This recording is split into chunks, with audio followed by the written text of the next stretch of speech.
As you just seen there, Honorable Duro Meseko joins us as a former member House of Representatives and an APC chieftain in Kogi State. Good to have you join us this morning. Thank you. This matter for people of your party in the state is generating a whole lot of concern. How is it playing out in the APC camp in Kogi State? Well, thank you very much, Suleiman. The situation in Kogi State right now, especially within APC camp, is really very unfortunate. We never envisaged this conundrum, this political logjam, as it were.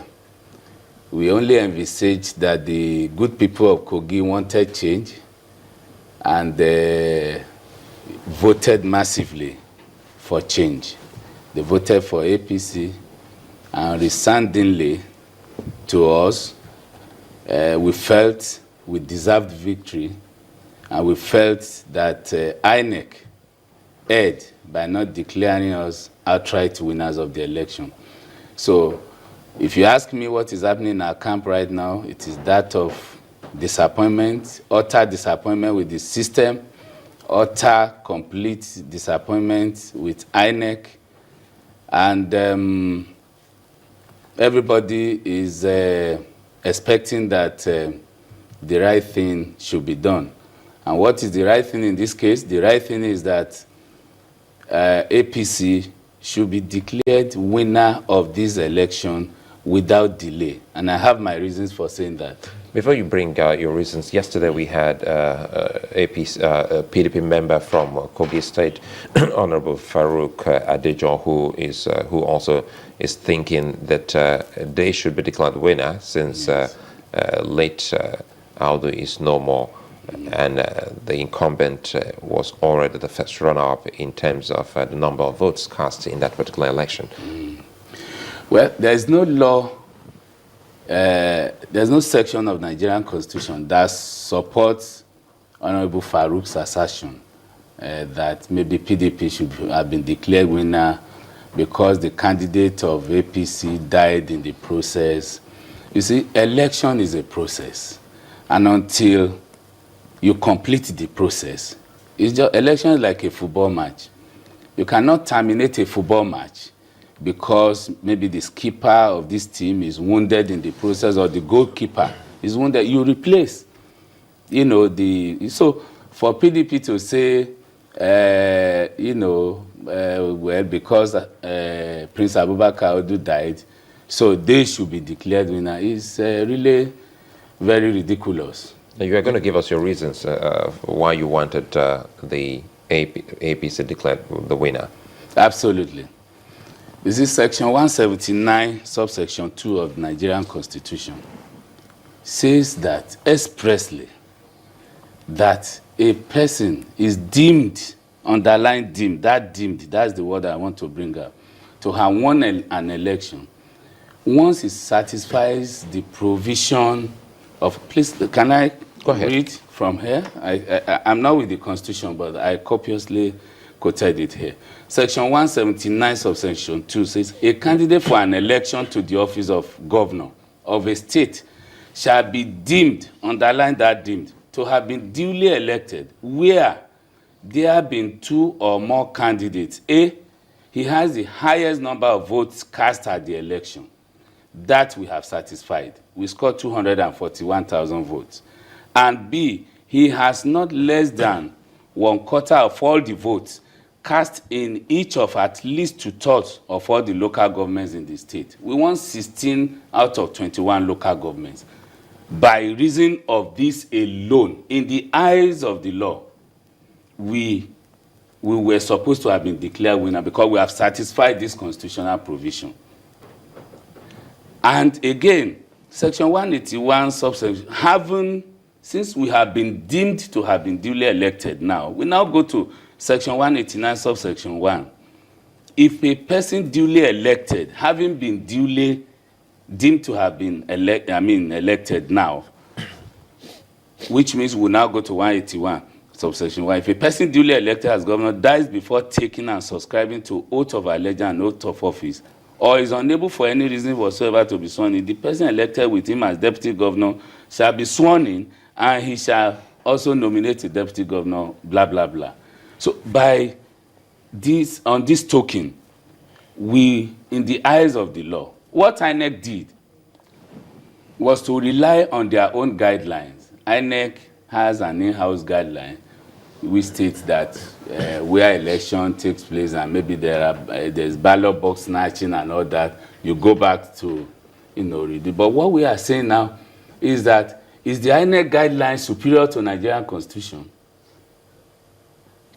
Of course not. So at this juncture, do we see the APC going to the courts based on the facts on ground? Absolutely, it's a possibility. Because to us, the election is as good as in our kitty. You said something, the election is a process. Yes. And in this process, there's an umpire. As they say in football, the referee's whistle is the final whistle, is the final say. So the umpire has said, stop. There's a problem here and we need to sort it out. And unfortunately, you lost a candidate. So how would you now say that they should just declare you a winner when the process has not been completed? Yeah, but the umpire is also guided by the Nigerian Constitution. There's nothing INEC will do today. If it goes against the spirit and letters of Nigerian Constitution, then to us is null and void. Now, let's go to Section 1, subsection 3. One second. How does INEC, who has been empowered by that same Constitution to set the rules for its own examination, how has the INEC contravened the Constitution? Exactly. That's why I said let's go to Section 1(3), where the Constitution says, if any, there is no law, not even an act of the National Assembly, if it's in conflict with the Constitution takes precedent. Okay. And so, even though the Constitution empowers INEC to make laws, but if INEC goes ahead to make some laws to guide itself in the conduct of its assignment, and it goes against the spirit and letters of the Constitution, then you know what happens. At what point did INEC go contrary to the Constitution? Exactly. At the point of Section 179, subsection 2, that I just read out now. Because 179(2) says, a candidate for an election to the office of governor shall be deemed to have been duly elected, where he satisfies all this. 1/3, highest number of votes, 1/3 of 2/3, which APC has satisfied in Kogi State. So INEC was not supposed to have, gone around to say, okay, there was no election here, this, and as far as we are concerned, we have satisfied this constitutional provision. Okay, you say that there's a possibility of going to court, and then the party has come out to say we are going to conduct fresh elections. How do you connect these two for the party to be ready for the elections by December the 5th? Well, for that, I will say, I'll take you back to the Amechi issue. Amechi went to court as an individual and got, judgment. Even when the party was against his going to court. As an individual, if you feel your rights have been abridged, you have the right to go to court. For instance, Honorable James Faleke, who is the deputy governorship candidate of our party, also has the right to go to court because in the eyes of the law, APC had won an election. And he is supposed to step in as the de facto winner now that the governorship candidate is no more. You want to see the running mate of late Audu, Honorable Faleke, coming as the candidate to complete the race? That is what the law says. I'm not the one saying that. That is what Section 179, subsection 2 of Nigerian Constitution says. Is that the stance of the party? Well, that is not the stand of the party. It's not the stand. The party says we should go for fresh primaries. So that we don't mislead people, that section you just quoted has to do with when the process is already completed.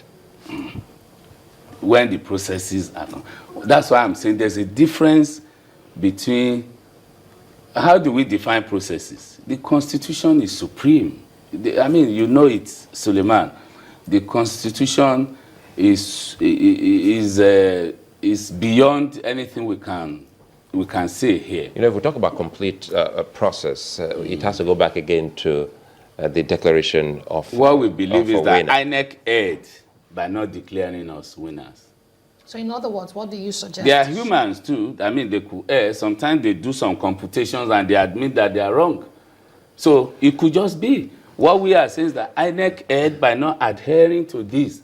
The Constitution says if this person scores the highest number of votes and now fulfills the mandatory requirement of scoring 1/3, the highest number, I mean 1/3 or 2/3 of local governments in this, declare him.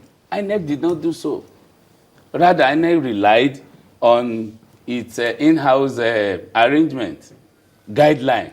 And what we are saying now is that there's a conflict between that and Nigerian Constitution. So it is not too late. INEC could still go back to undo what they've done. Let's look at the Electoral Act and see what the Electoral Act has to say, because it looks like INEC also tied its position to this as well. But let's see, Section 53, no voter shall vote for more than one candidate or record more than one vote in favor of any candidate in any choice, in any election.